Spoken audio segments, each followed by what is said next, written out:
Ini buat lo para cowok-cowok yang sedang berjuang merintis karir, punya target hidup yang jelas, dan pengen berhasil dalam mencapai target kehidupannya. Jangan pernah menyerah bro. Video ini gue buat karena ada yang tanya, gimana bisa mapan secara finansial walaupun dengan gaji UMR? Oke, kita sharing santai ya bro, sambil ngopi. Jadi gini, mungkin lo pernah lihat ada postingan di sosmed bilang gini, cara cepat jadi kaya atau cara cepat dapetin ratusan juta hingga miliaran. Terus lo jadi obses, cari tahu caranya, lihat YouTube atau baca dari beberapa buku. Tapi sadar nggak bro, pikiran lo hanya mencerna satu kata, cepat, cepat, dan cepat.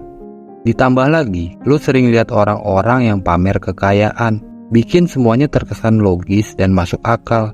Faktanya bro, untuk mendapatkan harta dan untuk mencapai target apapun yang lo buat, nggak ada yang namanya instan, nggak ada yang namanya cepat, nggak ada keberhasilan yang mudah untuk diraih. Jadi, untuk mapan secara finansial, nggak akan terjadi dalam semalam, sebulan, atau setahun bro.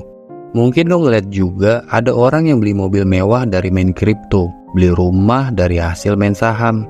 Tapi bro, lo gak pernah lihat proses mereka untuk mendapatkan itu semua. Gimana berdarah-darahnya mereka, gimana stresnya mereka, berapa jam mereka tidur, gimana cara mereka push the limit. Orang kaya itu cirinya satu bro, mereka itu gila kerja, gila belajar. Di samping itu, mereka udah punya pondasi yang kuat, bukan modal, bukan privilege, tapi konsistensi. Karena untuk mapan secara finansial, lo butuh konsisten yang luar biasa. Ini langkah awal yang harus lo lakukan, yang harus lo pahami sebelum mapan secara finansial. Selanjutnya, ada dua hal penting yang harus lo pahami untuk bisa mapan secara finansial. Pertama, gimana cara cari uang, dan kedua, gimana cara mengatur uang. Cari uang, ini tentang gimana cara lo bisa ngumpulin uang dari berbagai sumber. Bisa dari gaji, jual jasa, atau jual sebuah karya. Ngatur uang, ini tentang gimana cara lo dalam mengelola keuangan, apakah ditabung atau diputer dalam bentuk investasi. Kenapa gua anggap penting? Karena gini bro, banyak orang yang jago cari uang, tapi nggak jago untuk mengelola keuangan. Tiap bulan selalu back to zero, bahkan ada juga yang sampai minus. Minus di sini artinya lo punya hutang. Untuk lo yang gajinya UMR dan ingin mapan secara finansial, lo bisa mulai dari hal ini bro. Fokus tingkatkan skill, fokus naikin value lo. Karena kalau value dan skill lo udah naik, jabatan lo di perusahaan juga akan naik, gaji juga ikut naik. Ingat rumus orang kaya tadi bro, gila kerja, gila belajar. Nah pertanyaannya sekarang, siap nggak lo untuk naikin value? Siap kerja keras nggak? Siap untuk belajar nggak?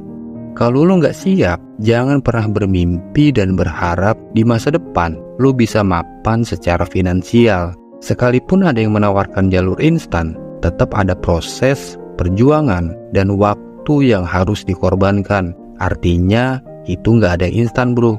Misal main slot, itu juga nggak instan.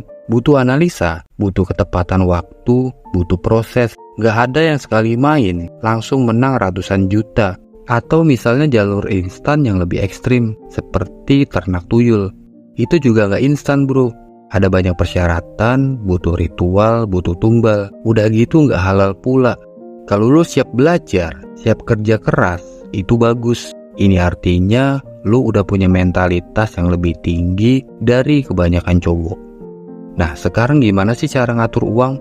Ada skema umum namanya 50-30-20. Artinya berapapun penghasilan yang lo dapatkan, alokasikan 50% untuk kebutuhan pokok, 30% untuk keinginan, dan 20% untuk tabungan dan investasi. Kalau misalnya lo dapat 8 juta dari gaji dan lemburan, jangan langsung dihabisin bro. Bangun dulu pondasi ini dan konsisten. Kalau ini udah jadi habit, lo udah konsisten menerapkan skema ini, baru deh mikirin mau diapain nih uangnya.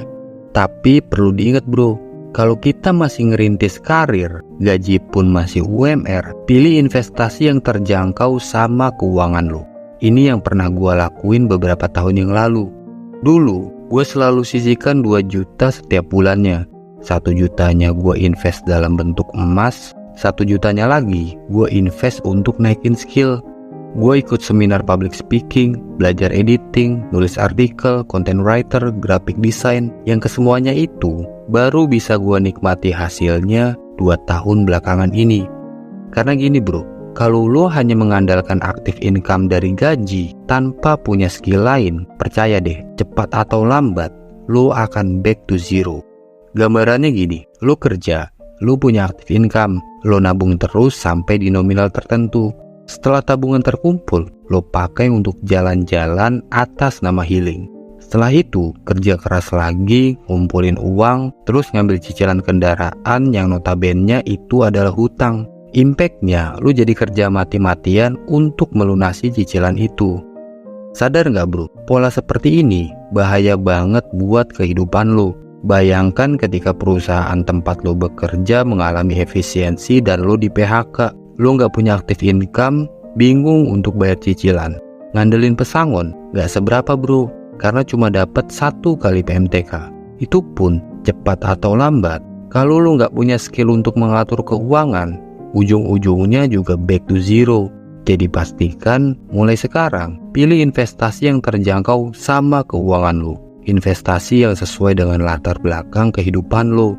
Pilih yang minim resiko dan sesimpel mungkin. Misal, gaji lo 5 juta per bulan, pengen bikin bisnis kuliner, berarti 1 juta per bulan yang harus lo alokasikan untuk tabungan dan investasi. Better lo kumpulin dulu, sampai nominal tertentu, baru lo alokasikan budget itu untuk berinvestasi. Tapi kalau lo mau langsung start, itu juga bagus. Pilih cara yang sesimpel mungkin dan mulai dari sekecil mungkin. Lo bisa start dari rumah, sistemnya pre-order, dan promosi lewat Instagram, Facebook, atau TikTok. Dan jangan lupa, lakukan research, cari tahu sebanyak mungkin atau tanya temen yang udah punya pengalaman tentang investasi yang mau lo bangun. Semoga bermanfaat. Good luck bro.